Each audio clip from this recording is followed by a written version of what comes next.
First, I want to give honor to God who's head of my life, to my parents, family, and friends. It is August 28, 2020, and I'm here because on this date, in 1963, Dr. Martin Luther King Jr.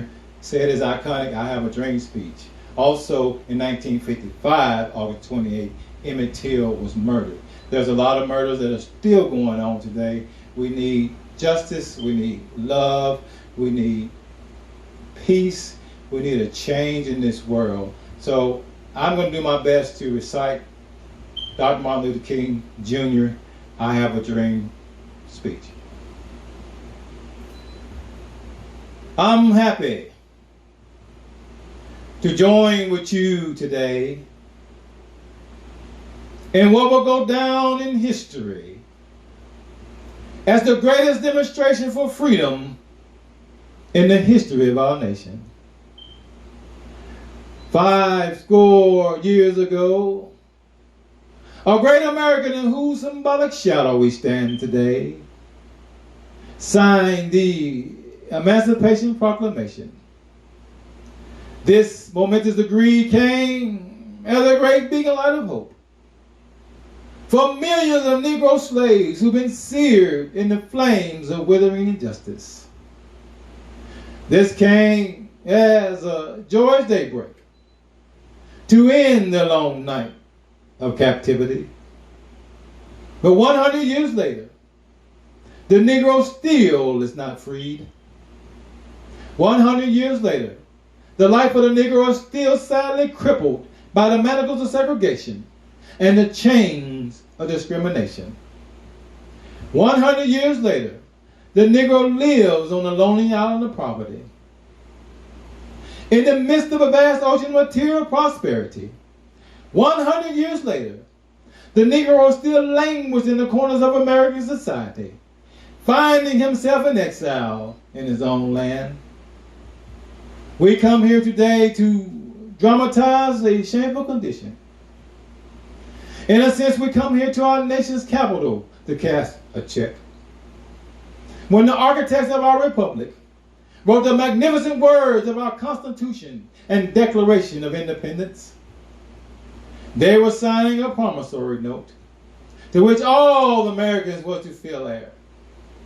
This note was a promise to all men, yes, black men as well as white men, will be guaranteed the unalienable right of life, liberty, and the pursuit of happiness.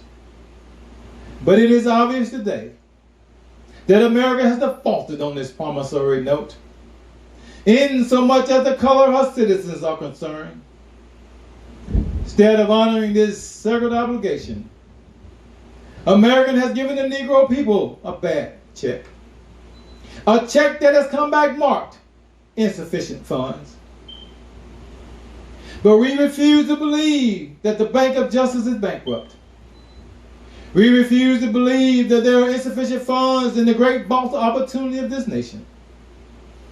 So we come here to cash this check. A check that will give us upon demand the riches of freedom and the security of justice. So we come now here to this hollow spot to remind America of the fierce urgency of now. This is not the time to engage in the luxury of cooling off, nor take the tranquilizing drug of gradualism. Now is the time to make real the promises of democracy. Now is the time to rise above the dark and desolate valley of segregation to the sunlit paths of racial justice. Now is the time to lift our nation above the quicksands of racial injustice to the solid rock of brotherhood. Now is the time to make justice a reality for all of God's children. It will be fatal for our nation to overlook the urgency of this moment. This sweltering summer of the Negro's legitimate discontent will not pass until there's a vigorating autumn of freedom and equality. 1963 is not an end but a beginning. For those who hope that the Negro needed to blow off steam and now be content, we'll be in for a rude awakening if the nation returns to justice as usual. There be neither rest nor tranquility in America until the Negro is granted his citizenship rights. The whirlwind of revolt will continue to shake the foundation of this nation until the daylight of justice emerges. For that's something I must say to my people, the one who stands in the one threshold that leads into the palace of justice. This process of gaining our rightful place, let us not be guilty of wrongful deeds. We shall not seek to satisfy our thirst for freedom by drinking out of cups of bitterness and hatred. We shall not fail to conduct our struggle on the highest planes of dignity and discipline. We shall not allow our creative protests to degenerate into physical violence. For again and again, we must rise to the majestic heights of meeting physical force with soul force. This marvelous new militancy that has engulfed our Negro community must not lead us to a distrust of all white people.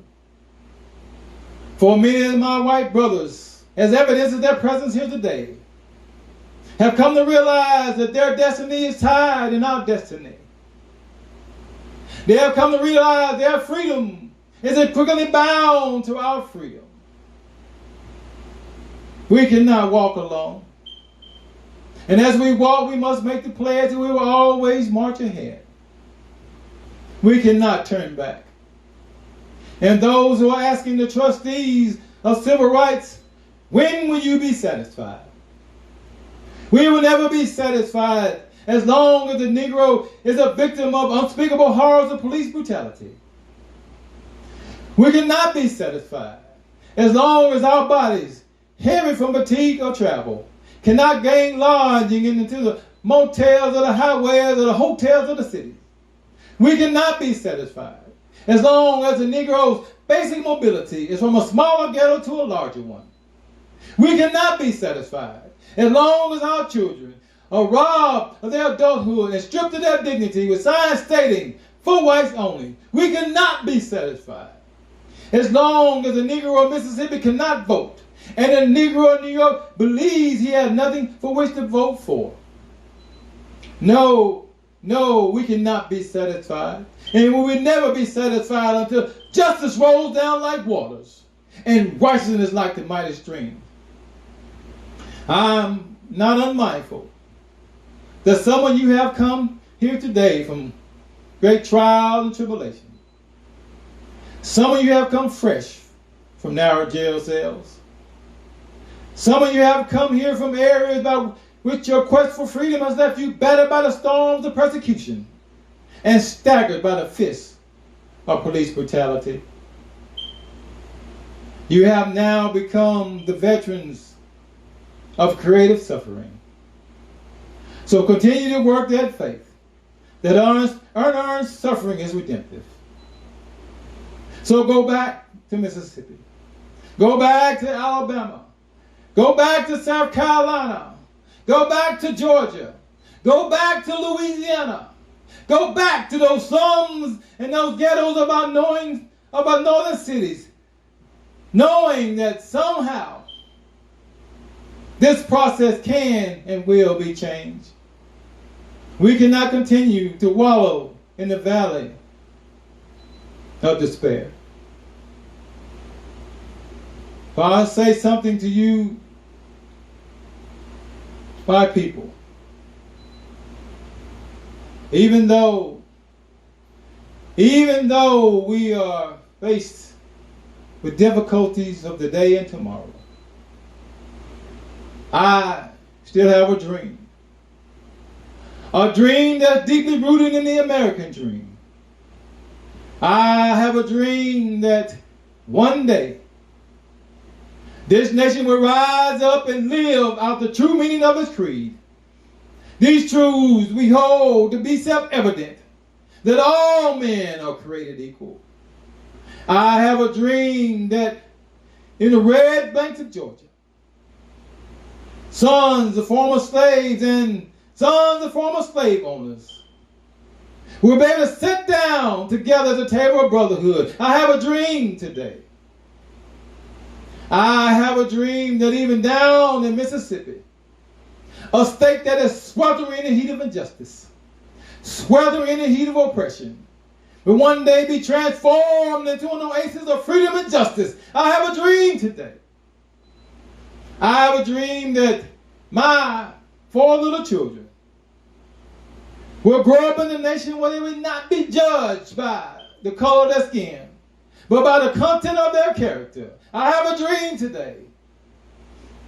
I have a dream that even down in the state of Alabama, with its vicious racists, with its governor having his lip dripping with the words of interposition and nullification, right there in the state of Alabama, little black boys and black girls will be able to join hands with little white boys and white girls as sisters and brothers. I have a dream today. I have a dream that one day every valley will be exalted. Every hill and mountain will be made low. The rough places will be made plain, and the crooked places will be made straight, and the glory of the Lord should be revealed, and all flesh should see it together. This is my hope. This is the faith that I go back to the South with. Because with this faith, we will be able to hear out of the mountain of despair a stone of hope. With this faith, we will be able to discord the unjangling chords of our nation to a beautiful symphony of brotherhood. With this faith, we will be able to work together, to pray together, to struggle together, to go to jail together, to stand up for freedom together, knowing that we'll be free one day. This will be the day. This will be the day when all of God's children will be able to sing with new meaning. My country, tears of Eve, sweet land of liberty of thee I see. Land where my father died with a pilgrim's pride on every mountainside. Let freedom reign. And if America is going to be a great nation, this must become true. So let freedom ring from the prodigious hilltops of New Hampshire. Let freedom ring from mighty mountains of New York. Let freedom ring from the honey alligators of Pennsylvania. Let freedom ring from the snow-capped Rockies of Colorado. Let freedom ring from the courageous slopes of California. But not only that, let freedom ring from Stone Mountain in Georgia. Let freedom ring from Lookout Mountain in Tennessee. Let freedom ring from every hill and molehill in Mississippi, from every mountainside. Let freedom ring. Once this happens, once we allow freedom to ring, once we let it ring from every village and every hamlet, every state and every city, we will be able to speed up that day when all of God's children, black men and white men, Jews and Gentiles, Protestants and Catholics, will all be able to join hands and sing the words of that old Negro spiritual. Free at last, great God Almighty, we're free at last. Thank you.